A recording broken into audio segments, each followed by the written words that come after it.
अस्सलाम वालेकुम रहमतुल्लाहि व बरकातहू। दोस्तों, आज का जो तहरीर है बहुत ही दिलसोज और दिलखराश कहानी है। जो एक बेटा अपनी माँ के साथ जुल्म कर रहे और अल्लाह ताला उसका बदला फिर उन्हीं से ले रहा है। तो प्लीज़ कहानी को आखिर तक देखिएगा, इंशाल्लाह आपको पसंद आएगी। अगर पसंद आई तो प्लीज़ कमेंट में ज़रूर अपना राय दीजिए। तो चलो दोस्तों, वीडियो को करते हैं स्टार्ट। अकेलापन। बेटा मुझे घर से मत निकालो, मैं इस उम्र में रात के इस बाहर कहाँ जाऊँगी। खुदा के लिए कुछ तो रहम करो। आलिया ने रोते हुए बेटे और बहू से फरियाद की। बहुत ड्रामे कर ली तूने बुढ़िया, चल अब दफ़ा हो जाओ यहाँ से, मेरे बर्दाश्त से बाहर हो गई है तू। आलिया की बहू नखुवत से बोली और बाजू से पकड़ कर धक्का दिया। सलीम बेटा तुम ही समझाओ ना बरा को। आलिया ने बेटे से मदद चाही। अम्मा आपको भी मैंने कितनी बार समझाया था मगर आप सुनते ही कहाँ हैं। कहा था ना जब बरा के मेहमान आए तो ड्राइंग रूम में मत जाया करे। अब बुख्त है, मैं भी तंग आ गया हूँ रोज़ रोज़ की कल से। बराए मेहरबानी मेरे जान छोड़े और निकले यहाँ से। वो दो पल को सुकून नहीं मिलता इस घर में। सलीम ने टक्का सा जवाब दिया। देख क्या कर रहे हो सलीम, निकालो इस मनहूस औरत को यहाँ से। बरा चलाई तो सलीम ने घबरा कर माँ को बाजू से पकड़ कर घसीटा और गेट से बाहर फेंक कर ताला लगा दिया। 70 साल आलिया जो सड़क पर गिरी तो न जाने कहाँ कहाँ चोटें आई, मगर सबसे ज़्यादा तकलीफ तो दिल में थी। वो बेटा जिसे मिन्नतों मुरादों के बाद पाया था और हथेली का छाला बना कर रखा था, इसने रात 2 बजे ने सिर्फ इस जुर्म की पादाश में घर से निकाल दिया था कि वो इसकी मॉडर्न बीवी की मॉडर्न दोस्तों की महफिल में गलती से चली गई थी, जो कि बहू को पसंद नहीं था। आलिया और ताहिर के हाथ 2 बेटियां पैदा हुई तो आलिया को शिद्दत से बेटे की ख्वाहिश जागी। तीसरी बार उम्मीद से हुई तो दिन रात यही दुआ करती, अल्लाह इसके इस बार मुझे बेटा से नवाजना। अल्लाह ताला ने उनकी दुआ कबूल फरमाया और प्यारा सा बेटा अता फरमाया। आलिया की खुशी का कोई ठिकाना ना था। पूरे मोहल्ले में मिठाई बांटी, धूमधाम से अकीका किया, जो कि अकीका कम वलीमा ज़्यादा लग रहा था। बेटियों के मुकाबले में हर चीज़ सलीम को तरजीह दी जाती थी। कभी कभार ताहिर इन एहसास भी दिलाते, आलिया आप हमारे बेटियों के साथ बहुत ज़्यादती कर रहे हो, हर चीज़ सलीम को दी जाती है। आलिया और ज़रका को इस पर मुतज़ाद है। अगर इस चीज़ पर भी सलीम मियाँ की नज़र पड़ जाए तो बहनों से छीन लेते हैं। ये सही रोश नहीं है, कुछ तो ख्याल कीजिए। अरे आप तो बस मेरे बच्चे के पीछे पड़ गए हो। छोटा है और ना समझे, बड़ा होगा तो ठीक हो जाएगा इंशाल्लाह। आलिया ने बेटे का दिफा किया। छोटा है, ताहिर ने ताजुब से कहा। माशाल्लाह इस साल 12 साल का हो जाएगा और आप कह रही हैं छोटा है। आप इसकी आदतें बिगाड़ रही हैं। इसी उम्र में बच्चे की आदत या तो संवरती है या बिगड़ती है। अगर अभी से इसकी बहनों के हक की गज़ब करने की आदत पड़ गई तो बड़ा होकर दूसरे के हुकूक पर भी डाका मारेगा। ताहिर ने समझाने की कोशिश की। उफ तौबा कैसी बातें करते आप, अल्लाह ना करे मेरा बेटा डाकू बने। समझ जाएगा खुद ही जब ज़रा समझदार होगा। तो वहाँ तो मुर्गी की एक टांग ही थी। मेरा मकसद ये ना था, मैं तो बस आपको ये समझाना चाह रहा था कि बच्चों में मुसावात रखे, सबके साथ एक सा बर्ताव कीजिए। ये ना हो बच्चों के दिल में बाई के लिए गर पड़ जाए और आप इसकी इम्तियाजी सलूक की वजह से वो एहसास कमतरी का शिकार हो जाए। ताहिर ने रसान से कहा, अल्लाह ना करे, अल्लाह मेरे सारे बच्चों को महफूज रखे। आप तो ख्वामख्वाह वहम करते हैं और मुझे भी दिलाते रहते हैं। ऐसा कुछ नहीं है। बहन है वो सलीम की और बहुत प्यार करती है इससे, इसलिए उसकी कोई बात टालती ही नहीं है। आलिया ने जवाब दिया। बहुत अच्छी बात है कि बहनों को भाई का इतना ख्याल है, मगर भाई को भी तो इनका ख्याल रखना चाहिए ना। पर आपको तो सलीम के सिवा कुछ नज़र ही नहीं आता। ताहिर कहकर उठे और लॉन में निकल गए। वक्त गुजरता गया। आयला और ज़रका की शादी हो गई और वो दोनों दुबई और ऑस्ट्रेलिया चली गई। ताहिर ने ग्रेजुएशन के बाद बाप के बिजनेस को संभाल लिया। ताहिर के बर्तन बनाने की 2 फैक्ट्रीज थी जिनमें नफीस किस्म के मार्बल के बर्तन बनाए जाते थे जो पूरी दुनिया में बरामद की जाते थे। लिहाजा बिजनेस खूब मुनाफा बख्श था। बेटे को कारोबार की ऊंच नीच समझ जाकर ताहिर घर बैठ गए। सलीम ने कारोबार की खूब तरक्की दी। आलिया इसकी करकर्दगी देख कर वारी जाती और ताहिर को जताते, देखा आपने मेरा बेटा कितना होनहार है। आप तो हर वक्त इसके पीछे पड़े रहते थे, आप देखिए कैसे बिजनेस को दिन दुगनी रात चुगनी तरक्की दे रहा है। कल ही मुझे कह रहा था अम्मी मैं सोच रहा हूँ एक और फैक्ट्री लगा लूँ, ऑर्डर बहुत बढ़ गए हैं और ये 2 फैक्ट्री से काम नहीं चलेगा। ताहिर मुस्कुराते हुए कहा, अच्छा जी मैं ही गलत, आप खुश हैं, अल्लाह हमारे बेटे को और तरक्की नसीब करे, आमीन। आलिया ने बावाज़ बुलंद में कहा। एक दिन अचानक ताहिर को दिल का दौरा पड़ा और इनका इंतकाल हो गया। आयला और ज़रका बाप की वफात पर पाकिस्तान आई। कुछ दिन गुजरे तो एक दिन दोनों ने माँ से कहा, अम्मी माशाल्लाह से सलीम अब इस काबिल है कि इसकी शादी कर दी जाए। आप भी अब्बू की बात अकेले हो गई हो, बहू आ जाएगी तो आपका भी अकेलापन महसूस नहीं होगा। हाँ कह तो तुम ठीक रहे हो ना, मैं तो अभी इद्दत में हूँ, तुम ऐसा करो कोई लड़की देखो, मेरी इद्दत ख़त्म होती ही सलीम की शादी कर देंगे। इसने बेटों से मशवरा किया, बेटियों से मशवरा किया। यूं ज़रका और आयला ने अपने जानने वाले में लड़कियां देखनी शुरू कर दी और बरा को पसंद कर लिया। बरा ज़रका की खाला सास की अकलौती बेटी थी, निहायत हसीन पढ़ी लिखी, वालिद की अकलौती वारिस। इसके वालिद का भी अपना बिजनेस था। सादगी से निकाह करके ज़रका और आलिया तो वापस चले गई। रुखसती आलिया की इद्दत ख़त्म होने के बाद दे पाई। आलिया खुश थी कि सलीम के लिए इस कदर अच्छी लड़की मिल गई है, लेकिन ये इनकी भूल थी। जिस दिन बरा रुखसत होकर इनके घर आई, सलीम इनके लिए अजनबी हो गया। ऑफिस से आता तो माँ को सलाम करने की भी तौफीक ना होती, सीधे अपने कमरे में जाता और बीवी को साथ लेता और सैर सपाटे पे निकल जाता। कई कई दिन आलिया की इसकी सूरत देखने को तरस जाती। दोनों मियाँ बीवी नाश्ते में भी अपने कमरे में ही कर लेते। लंच डिनर तो रोज़ाना बाहर ही होता था। घर में नौकर चाकर तो थे, मगर आलिया इन सब के होते हुए भी बिल्कुल अकेली थी। एक दिन वो सुबह फजर नमाज पढ़ने लॉन में बैठ गई। 10 बजे सलीम ऑफिस जाने निकला तो लपा के इसके पास गई। सलीम बेटा कैसे हो तुम्हें? तो गड़ी माँ से बात करने की भी फुर्सत नहीं है। उन्होंने इसका माथा चूमने हुए तो शिकवा किया। ओह अम्मी, अभी क्या बातें लेकर बैठ गई? मुझे पहले ऑफिस के लिए देर हो रही है, बहुत काम है मुझे, इतना फालतू वक्त नहीं है कि आप घुटने से लग रही हो, बेटा आ रहे हो। सलीम ने नगवारी से कहा। गाड़ी में बैठा और रवाना हो गया। आलिया हक्का भाई से देखते रह गई, फिर अपने कमरे में चली गई। आज इन्हें ताहिर की बातें याद आ रही थी। हाय ताहिर, आप ठीक कहते थे, मैंने अपनी बेटे की तरबियत ऐसी की कि ऐसे खुद गर्ज बना दिया, उससे माँ की भी परवाह नहीं रही। वो बिस्तर पे बैठ के रोने लगे। आहिस्ता आहिस्ता बरा ने उन्हें इनके कमरे तक महदूद कर दिया और घर का सारा इंतज़ाम अपने हाथों में ले लिया। अम्मी आप अब बूढ़े हो गई है, आराम करें, बरा सब संभाल लेगी। बरा कभी भी खुद सास के रूबरू नहीं आती थी। जो कुछ करना होता सलीम के जरिए करती थी। अब भी सलीम को भेजा और सास को घर के हर मामले से लाताल्लुक़ कर दिया। कुछ दिन गुजरे तो सलीम ने कुछ कागजात पर इसे साइन करवाए। अम्मी वो फैक्ट्री के कुछ शेयर आपके नाम थे, मुझे कुछ पैसों की ज़रूरत तो मैं इन्हें बेच रहा हूँ। इसने चुपचाप साइन कर दी कि सब कुछ तो सलीम का है। इत्तेफाक से रात में इसके कमरे में पड़े जग में पानी ख़त्म हो गया तो किचन से पानी लेने गई। जब सलीम के कमरे के सामने से गुजरी तो बहू की आवाज़ सुनकर ठटक गई। सलीम, तुमने अपनी माँ से जायदाद के तमाम कागजात पर साइन करवा लिए है ना? बहनें तुम्हारी तो पाकिस्तान आएगी नहीं, लिहाजा इनकी तरफ से तो हिस्सा मांगने का खदशा नहीं है। हाँ हाँ करवा लिया भाई, फाइल तुम्हारे बेड साइड टेबल की दराज में पड़ी है, सलीम ने जवाब दिया। गुड, बरा की आवाज़ आई। आलिया पानी लेने भूल गई और लड़खड़ाते कदमों से वापस कमरे में चली गई।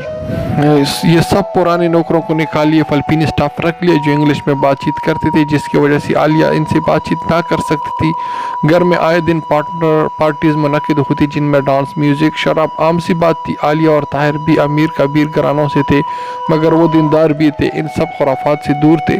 पैसे के रेल पेल के बावजूद इनके यहाँ कोई हराम काम नहीं होता था। और अब ये सब देखकर आलिया कड़कती रहती थी। एक दो बार इसने बहू और बेटे को समझाने की कोशिश की। बड़ा बेटा, ये जो पार्टीज में शराब और नाच गाना होता है ना, ठीक नहीं है। मैं नहीं कहती कि तुम पार्टी ना करो, मगर ये सब कुछ मुनासिब नहीं है। बरा ने तिक्की त्यूर से सलीम को देखा तो फौरन बोला, अरे अम्मी, ये सब आजकल फैशन बन चुका है, आपका दौर और था और आज का और है। बरा ने उसी आंख से इशारा किया और कमरे में जाने लगी। सलीम भी भागा भागा उसके पीछे गया। बीवी, तुम क्यों नाराज़ होकर उठ आई? मैंने समझा दिया अम्मी को, अब कुछ नहीं कहेंगे। इसने बीवी को खुशामदी दी।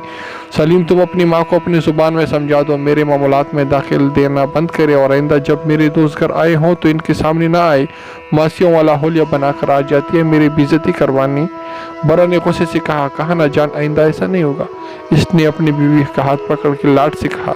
सलीम के 3 बच्चे थे जो माँ बाप के देखा देखी दादी से नौकरों वाला सलूक करते थे। अगर वो इन्हें किसी गलत काम से रोकने की कोशिश करती तो साफ जवाब दे देते, ग्रीनी आप अपने काम से काम रखिए, आप ओल्ड फैशन है, आपको क्या पता दुनिया में क्या कुछ हो रहा है। और आलिया दिल महसूस कर रही जाती। उन्होंने अपने आप को कमरे तक महदूद कर लिया। घर में क्या हो रहा है इन्हें कुछ इल्म ना था, मगर कभी कभार इनसे ऐसी गलती हो जाती जो बहू बेटे के नज़दीक नाकाबिल माफ़ी होती थी। कभी किसी ज़रूरत से वो कमरे से बाहर निकलती तो बहू और पोती पोतिया के दोस्त इनका मजाक उड़ाते। एक दिन ड्राइंग रूम की तरफ गई तो इनके पोतों के दोस्त बैठे थे। इन्हें देखकर बोले, हाय बुड्ढी, as art you are mad. पोतों ने बड़ा सा मुँह बना मगर जवाब ना दिया। वो वापस अपने कमरे में चले गए। लेकिन शाम में सलीम ने आकर इन्हें बिनुकत सुनाई।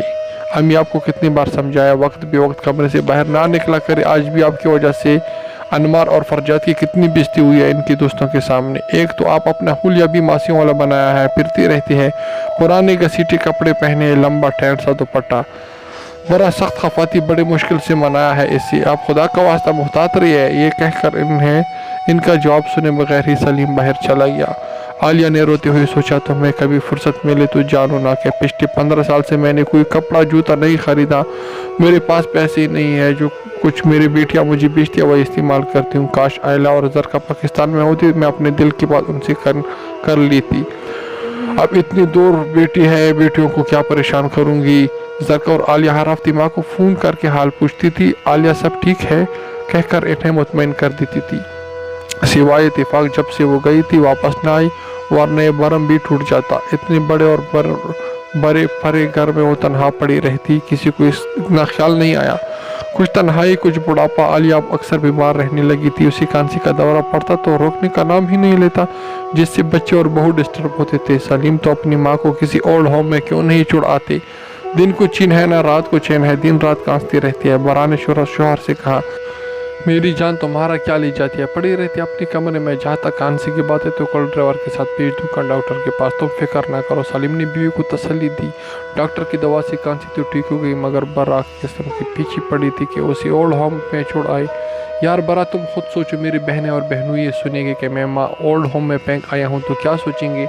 बेटा 3 फैक्ट्री का मालिक और माँ के लिए घर के कोने में जगह नहीं। बरा की रोज़ रोज़ की तकरार पर एक दिन इसने जंजाल कर कहा, लेकिन बराह ठान चुकी थी कि अब आलिया बेगम इस घर में नहीं रह सकती। लिहाजा रोज़ कोई न कोई इल्ज़ाम लगाकर इनकी बेइज्जती करवाती और सलीम की कान भरती रही। आज आखिरकार वो अपने इरादे में कामयाब हो गई। आलिया सड़क से उठी और एक समेत में चल पड़ी। उसे कुछ मालूम न था कि क्या करे और कहाँ जाए। जब चलती चलती थक गई तो फुटपाथ पर बैठ गई। फजर के बाद सड़क पर गाड़ियों की आमदरफ्त शुरू हो गई। एक गाड़ी इसके करीब आकर रुकी। इसकी पोती की उम्र का एक लड़का बाहर निकला और नज़दीक आकर बोला, आंटी आपकी तबीयत तो ठीक है ना। आलिया ने इससे गायबी दिमाग से देखा, आपका घर कहाँ है, चले मैं आपको छोड़ देता हूँ। लड़की ने कहा, मेरा कोई घर नहीं है, इसने सरसराती आवाज़ में कहा। लड़की ने तासुब से उसे देखा, अच्छा चलिए मेरे साथ। इसने से सहारा देकर उठाया और गाड़ी में बिठाकर सरबरनी ट्रस्ट में छोड़ आया। समबरनी की बेगम ने इन्हें ट्रस्ट के डॉक्टर से चेकअप करवाया तो मालूम हुआ कि इनकी बाजू की हड्डी और एक पसली सड़क पर गिरने की वजह से टूट गई है। ट्रस्ट के स्टाफ ने उन्हें नहला धुला के कपड़े बदले, प्लास्टर करवाया, खाना खिलाया और दवा देकर सुला दिया। आलिया बहुत कम बोलती थी, ना स्टाफ से बात करती ना ही दूसरी खवातीन से, बस अलग तलग पड़ी रहती। हाँ मिसेस सरम से ज़रूर चंद बातें कर लेती जब उसे वहाँ रहने 1 साल बीत गया। तो एक दिन मिसेस सरम ने पूछा, माँ जी मैं आपकी बेटी हूँ ना, एक बात पूछूं बताएगी। आलिया ने सवालिया नज़र से उन्हें देखा, आप यहाँ कैसे आई, क्या आपके बच्चे या कोई रिश्तेदार नहीं है, मिसेस सरम ने पूछा। चंद लम्हे खामोश रहकर आलिया गोया हुई, अल्लाह सलामत रखे, सब है, बेटियाँ बेटियाँ पोते पोते सब है, मगर इनके पास मेरे लिए कोई जगह नहीं है, बस मैं यहाँ चली आई। इसने नहायत धीमी आवाज़ में जवाब दिया, जब आप यहाँ आए तो आपकी हड्डियाँ टूटी हुई थी और जिस्म पर नील थी, क्या किसी ने आपको मारा था। मिसेस सरम ने दरियाफ्त किया। आलिया को वो दिन याद आया जब इसकी आंखों से आंसू बह निकली। माँ जी प्लीज़ रोए मत, मेरा मकसद आपका दिल दुखाना नहीं था, अच्छा मत बताइए, मैं सिर्फ ये चाहती थी कि आपको आपके बच्चों से मिलवा दूँ, प्लीज़ चुप कर जाए। मिसेस सरम ने इन्हें बाजू में बरम कर गले लगाया। वो पुट पुट कर रोने लगे। दिल हल्का हुआ तो सारी कहानी बयान कर दी, जिसे सुनकर मिसेस सरम की आंखें भी बह निकली। बस अब आप नहीं रोना, ना परेशान होना, मैं आपकी बेटी हूँ। और सरम बेटा, अब आप अपने बच्चों से नहीं मिलना चाहते तो हम भी आपको यहाँ से जाने नहीं देना चाहते, चलिए आप मुँह हाथ धो ले, फिर दोनों माँ बेटी खाना खाएंगे। ये कहकर मिसेस सरम ने बेड पर ही इनका मुँह हाथ धोया और अपने हाथ से खाना खिलाया।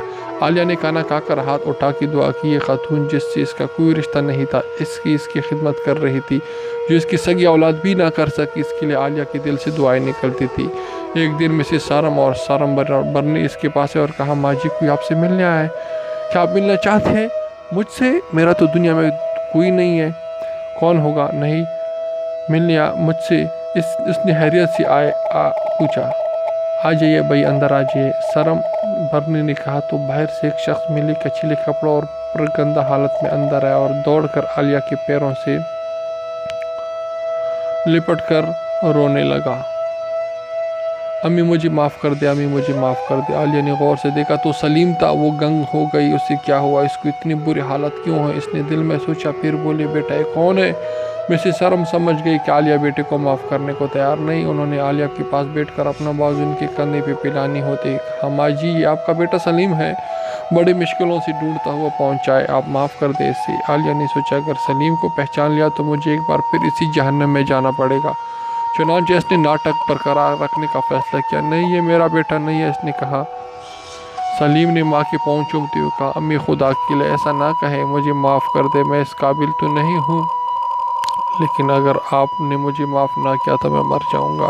کچھ دیر مسز سرم اسے سمجھایا، آخر ماہی بیٹے کو اس حال میں دیکھ کر دل پھسل گیا، اس کے سر پہ ہاتھ پھیرنے لگی۔ سرم برنی نے سلیم کو اٹھایا، کرسی پہ بٹھایا اور پانی پلایا، پھر سلیم نے اسے اپنی کتھا سنائی۔ آپ کے جانے کے بعد مجھے بزنس میں نقصان پہ نقصان ہونے لگا، جب میرا سب کچھ ختم ہو گیا تو بیوی بچے جن کی خاطر میں نے آپ کو گھر سے نکالا تھا مجھے چھوڑ کر چلے گئے، میرا گھر نیلام ہو گیا، میں سڑک پہ آ گیا، تب مجھے سمجھ آیا کہ میرے گھر میں برکت تو آپ کے دم سے تھی۔ امی آپ مجھے معاف کر دیں اور میرے ساتھ چلیں، میں اپنے گناہوں کی تلافی کرنا چاہتا ہوں، پلیز انکار مت کیجیے گا۔